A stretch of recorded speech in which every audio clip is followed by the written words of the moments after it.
முத்தண்ணா காஸ்டியூம்லாம் வேற லெவலில் இருக்கண்ணே. இங்கே வாரு காலையில் போகும்போது உள்ள முகத்தில் இப்போம்லாம் இருக்கு தெரியுது. செம்மண் பூமியா? ஆ ஆ டெய்லி உருளுதும் செம்மண்ணு தான். ஊராரு கட்டப்பா அப்படி தானே இருக்கு. மணி 3.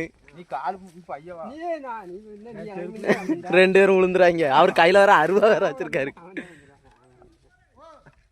அப்ப இதான் நம்ம வாழ்க்கை.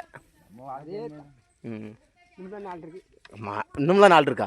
யாருக்கு யாருக்கும் தானே? எல்லாத்துக்குமே இன்னும் நாள் இருக்குண்ணே. அப்படியா? பரவாயில்லையா? இப்படியே வாழ்ந்தா போதும் நம்ம நகர்ண்ணே. அங்கே ஒருத்தர் பாரு கொட்டிக்கும் சேர்த்து இலைய எடுத்துட்டு பொட்டிங்கி போறாரு. ஆமாம், வாயில்லாத ஜீவனுக்கு கெட்டப்பு தான். ஆமாம்.